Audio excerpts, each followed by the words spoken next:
1916, 100 feet under Lake Erie's sandy bottom, a gas explosion buried workers digging a 10-foot wide water intake tunnel. 2 rescue teams had already disappeared into the tunnel when Garrett A. Morgan, Cleveland businessman, asked for volunteers to wear the mask he had invented and attempt a third rescue. Only Morgan, his brother Frank, Thomas Clancy, whose supervisor father-in-law had disappeared with an earlier rescue party, and 1 other man volunteered. All other men present declined. Morgan and his invention managed to save 2 men, and they recovered 6 bodies before officials from the U.S. Bureau of Mines stopped further descents into the tunnel. The next day, all 4 Cleveland newspapers devoted their front pages to the tunnel disaster. The Cleveland Press, the Plain Dealer, and the Leader merely mentioned the Morgan brothers as part of the rescue operations. Only the Cleveland News wrote in 1 line that G.A. and F.F. Morgan, Negroes, led the 3rd rescue party. The fact that this rescue party was also the one that had saved the lives of 2 men, including the project superintendent, was omitted. Yet when the city awarded the $500 Carnegie Hero Award to one of the rescuers, it went to Thomas Clancy, the project superintendent's son-in-law, not to Morgan, the man who had led the rescue and made it possible with his invention. After many years, the water filtration plant along Cleveland's West Shoreway now bears the name of this hero in the building of its water system. But as was the case with Morgan, the city has been slow in acknowledging the vibrant and vital historical role played by its black citizens.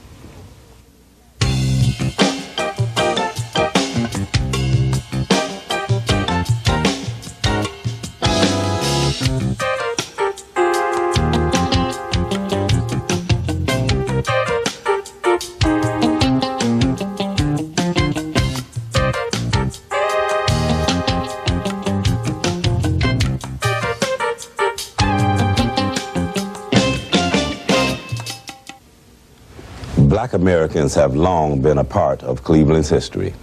Joseph Hodges, a black man married to an Indian in western New York State, guided Moses Cleveland, the city's founder, from Buffalo to Conneaut Creek on the Ohio-Pennsylvania border.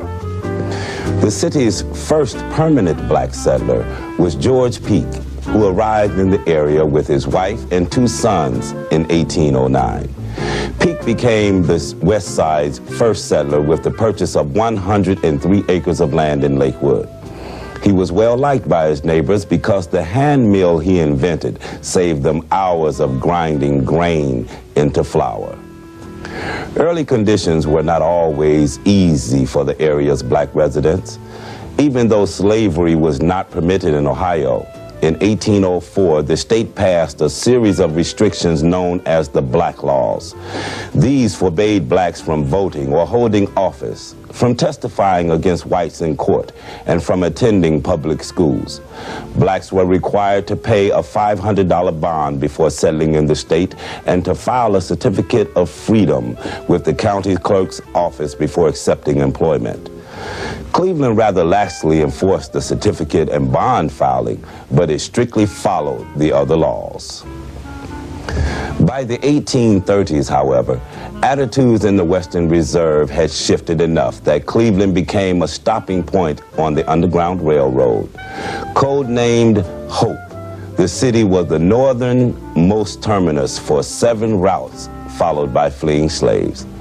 Citizens, both black and white, hid slaves, rowed them out to sailing ships on Lake Erie, and paid for their passage to Canada.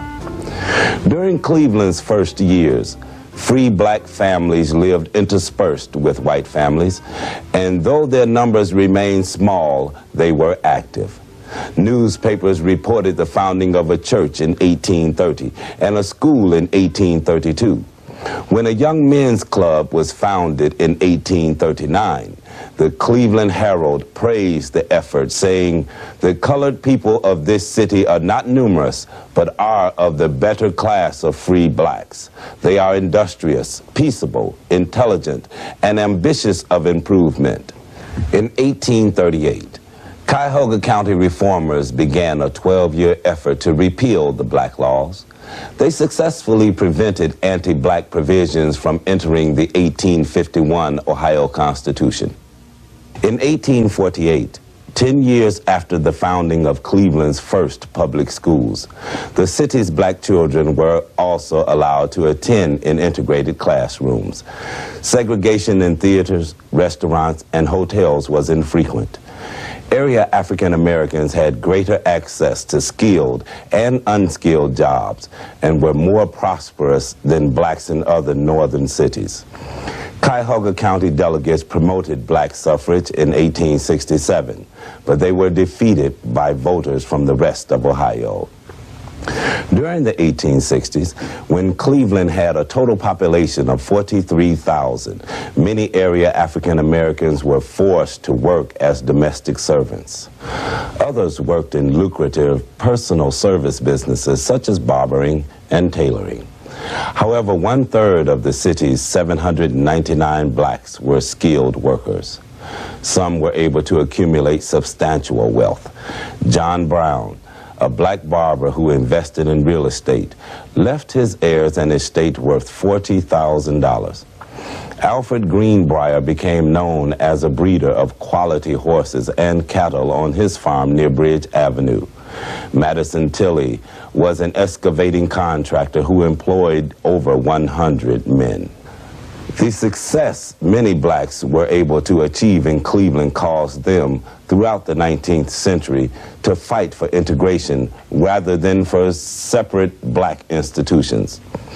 Because of this, Cleveland's black churches developed more slowly than in other northern cities. John Malvin, a free black from Virginia, moved to the city in 1831. He first worked as a cook on a Great Lakes sailing vessel, then bought his own ship, the Grampus, to bring limestone from Kelly's Island to Cleveland's iron ore smelters. In 1833, he helped to found the First Baptist Church on Public Square. When asked to choose which pews were to be set aside for the church's black members, Malvin fought back and won the first recorded battle against segregation in Cleveland. Other Clevelanders were former slaves with no taste for such a fight. After the ravages of slave life, with its history of broken families, they looked to the church as a source of stability. In 1830, 6 people chartered the St. John's African Methodist Episcopal Church. Services were held in private homes at first. Later, as the church gained members, it moved to various parts of the city. By 1908, the congregation had built a new church at East 40th and Central. The church that began with 6 ex-slaves today has members from all economic strata. 1864 saw the founding of a second black church, Mount Zion Congregational. Historically, this church has hosted many community services, including the city's first black Girl Scout troop, a day nursery, the Urban League of Cleveland's Street Academy, and Friendly Town. Many of the city's foremost black leaders and professionals have belonged to this church. Only 3 additional black churches were founded between 1865 and 1890. But then, as social conditions for African Americans in Cleveland deteriorated, black churchgoers stopped attending white churches, and by 1915, a dozen more black churches had been founded. As blacks moved north during the Great Migration of 1916 to 1921, Cleveland's black population increased. While this was less than 2% of the total, job opportunities for blacks had become more restricted. New employment in the expanding steel and manufacturing industry restricted blacks to unskilled labor. Traditional black trades such as barbering and catering began to be filled by the flood of European immigrants to Cleveland. Unions excluded blacks from working in the skilled trade as carpenters, masons, painters, and paper hangers. Between 1870 and 1910, the employment of blacks in skilled trades declined from 31.7% to 11%. As a consequence, the economic progress of Cleveland's blacks was quickly overshadowed by that of foreign-born immigrants, and black home ownership declined sharply. Housing restrictions restricted blacks to the ghetto west of East 55th Street on a strip bordered by Euclid Avenue in the north and Woodland Avenue to the south. By 1915, Cleveland's YWCA and YMCA had prohibited blacks from membership, and hospitals began to segregate them into separate wards. While Cleveland schools managed to remain integrated throughout this period, blacks were increasingly excluded from restaurants and theaters. More and more, the discriminatory conditions that had driven Southern blacks north were appearing in Cleveland. Still, there were individuals who managed to succeed. Charles Chesnutt became Cleveland's best-selling author. He received national recognition for his writing. His depictions of life and racial issues from the African-American viewpoint caused the Atlantic Monthly to place him in the top rank of American short story writers. Others dedicated themselves to improving the lot of Cleveland's African Americans. Eliza Bryant, a former slave, established the city's first black-supported non-religious welfare institution. Black Republican John P. Greene, the father of Labor Day, was elected by a majority white constituency into the Ohio House in 1881. A decade later, he became Ohio's first black state senator. Jane Edna Hunter came to Cleveland in 1905, hoping to find some employment as a nurse. After she was excluded from the YWCA and the only room she could find was in a house of questionable morals, she decided to make it her life's work to find safe, wholesome living quarters for unmarried, poor, homeless black women and girls seeking employment in the city. The organization she founded was named the Phyllis Wheatley Society, in honor of the first Negro poet in America. By 1948, the facility had grown into a 9-story structure at East 46th and Cedar and offered a dining hall, gymnasium, club rooms, a dramatic group, a summer camp, a day nursery, and a music school. It served as a model for other institutions throughout the United States. George Myers, who owned a barbershop in the Holiday Hotel, was a close political ally of industrialist and political leader Marcus Hanna.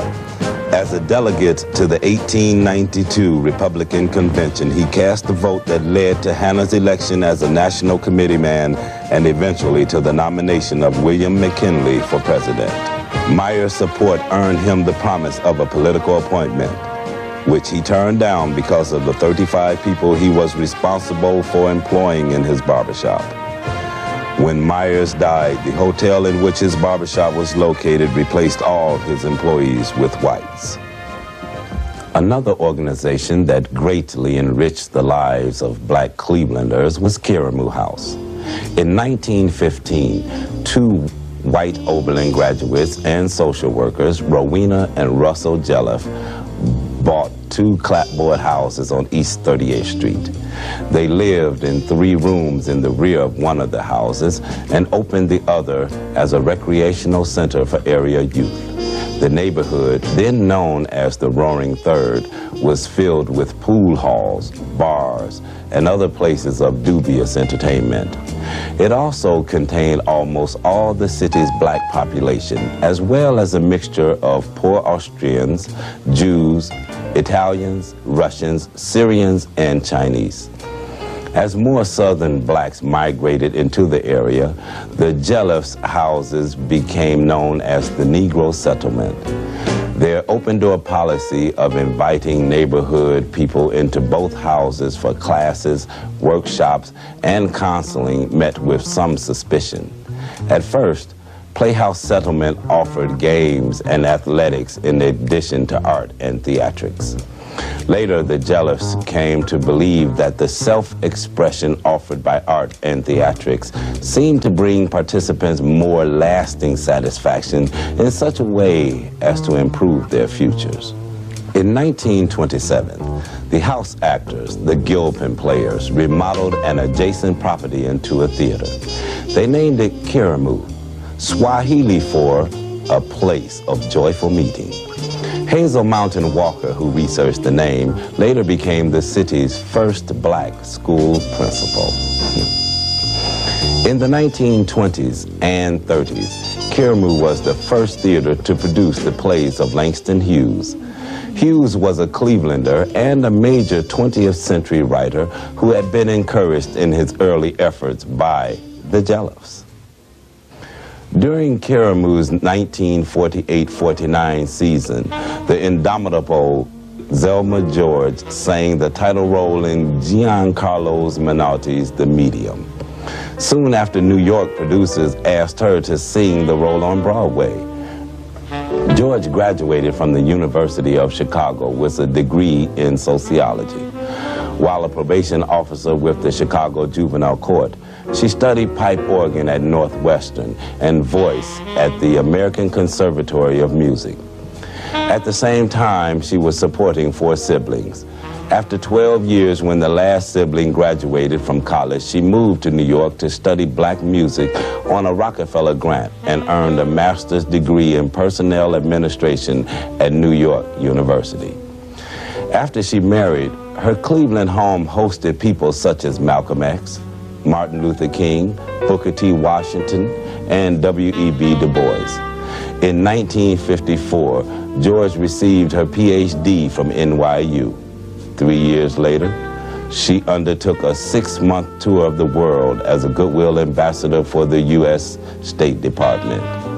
In 1960, President Dwight D. Eisenhower appointed her a member of the U.S. delegation to the United Nations. By the 1930s, there were 72,000 blacks residing in Cleveland out of a total population of about 900,000. The Central Avenue neighborhood grew even more overcrowded as increasing incidents of racial violence kept even middle-class blacks from moving to the suburbs. Discrimination in public accommodations increased. Restaurants overcharged blacks in order to discourage their patronage. Theaters relegated them to the balconies, and amusement parks refused to let them enter. In 1930, Mary Brown Martin, one of the few Cleveland black women active in the women's suffrage movement, became the first black person elected to the school board. However, the growth of the ghetto, together with the new policy that allowed whites to transfer out of schools, led to segregation. Black schools increasingly shifted away from a liberal arts curriculum to manual training. Migrants continued to pour into the area, however, to fill the need for industrialized jobs and for the chance to move up into a skilled and semi-skilled position. This rapid population growth and the lack of good jobs for blacks in the white community created opportunities for black businessmen and professionals. J. Walter Wills became founder and director of the state's largest black funeral home. He helped organize the first black business organization, the Cleveland Board of Trade, in 1908. Garrett A. Morgan opened a clothing manufacturing business in 1909, then a hair care product company after discovering a hair straightening solution. Active in various charitable and business organizations, he founded the Cleveland Call newspaper in 1920 to serve the black community and to sell his hair care products. The paper was merged with the Post, but had only 300 subscribers until the 1932 arrival of William O. Walker, who tripled the paper's size and increased its circulation to 10,000 copies. Walker, a dean of black publishing in the U.S., became a power broker both in the local community and among state Republicans. He served as president of the local Urban League and NAACP. John O'Holly noticed that though many white-owned businesses were almost entirely dependent on patronage by the black residents of Central, very few made efforts to employ African Americans. In February of 1935, he challenged one store owner with 30 white employees to hire just one black porter. He was turned down. After issuing similar challenges to other store owners and being rebuffed each time, Holly formed the Future Outlook League and organized boycotts of area businesses that discriminated against blacks. Court orders against the protests were issued, and Holly was jailed for his efforts. Some African American leaders opposed his methods as crude, but the pickets carrying "Don't shop where you can't work" signs had an electrifying effect on blacks, and area stores began hiring residents of Central. World War II began an era of increased opportunities. The war revived both industry and the demand for labor. The Congress of Industrial Organizations ensured that labor practices became fairer, and Cleveland had established a community relations board. So once again, increased job opportunities led to a revival of migration from the South. During this second Great Migration, Cleveland's black population grew from 85,000 in 1940 to 251,000 in 1960, or 30% of Cleveland's total population. This, together with the unwillingness of black veterans who had risked their lives during the war to accept second-class citizenship, began the movement toward increased political representation. In 1946, the city passed a municipal civil rights law to revoke the license of any business which was found guilty of discrimination against blacks. The war against fascism in Europe had a beneficial effect in Cleveland. Discrimination in public accommodations gradually declined, and by 1960, the segregation of hospital wards had ended, and downtown hotels and restaurants were once again open to all. Jean Murrell Capers made history when in 1949 she became the first black woman in the U.S. to be elected to a city council. She served for 10 years until she was appointed Assistant Attorney General for the state of Ohio.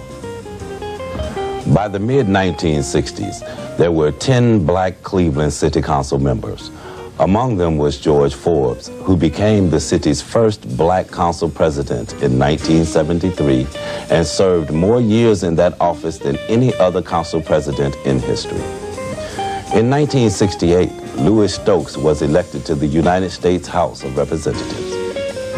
Perhaps the single crowning achievement of the black political struggle in Cleveland was the election of Carl B. Stokes as the nation's first black big city mayor. This event captured the hearts and imaginations of African Americans across the nation. Carl Stokes, a native Clevelander, was just 1 year old when his father died. His mother had been forced to work as a domestic and go on aid to dependent children to support Carl and his 3-year-old brother, Louis. City jobs that blacks never had realistic hopes of getting were suddenly open to all. And though black job seekers continued to have little success in winning a place on police force rosters, it was fair to say that since the election of Carl Stokes, black Clevelanders formed the single most influential ethnic group in city government.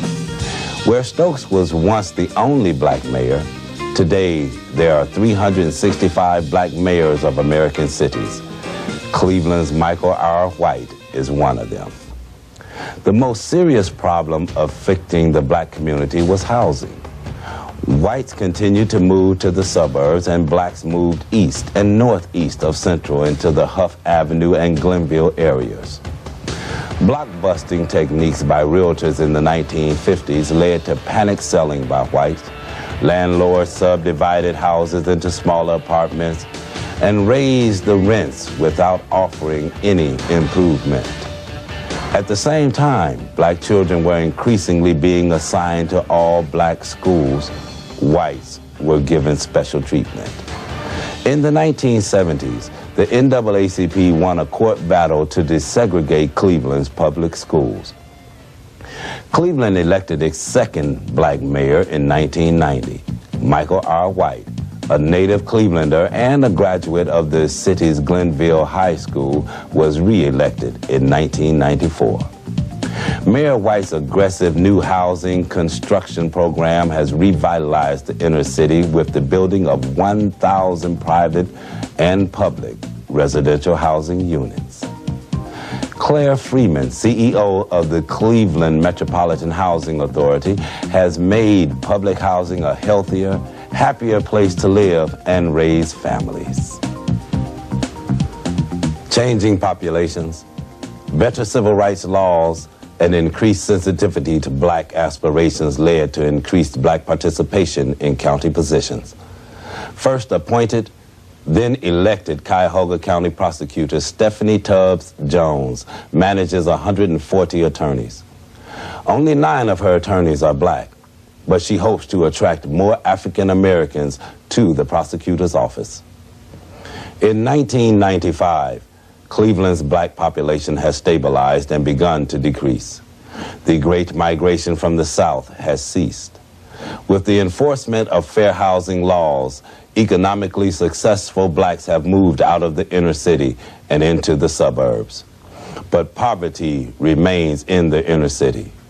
Businesses and jobs have relocated to the suburbs and to the Sun Belt. Blacks in particular have suffered with the decline in jobs. Cleveland and Cuyahoga County are afflicted with poverty rates reaching 40% in the inner city. Carol Hoover, the president and chief executive officer of Cleveland's Growth Association, has vowed to do something about that statistic and to make Cleveland a true comeback city. She expects African Americans, whose unemployment rate is twice that of whites, to benefit the most in an economic turnaround. Time and again, Cleveland's African Americans have looked adversity in the eye and won against all odds. During Cleveland's days as a station along the Underground Railroad, it was known as Hope. Hope remains the city's watchword. As in the past, poverty remains the biggest battle. But with men and women such as these to guide us into the next 200 years, that too shall be overcome.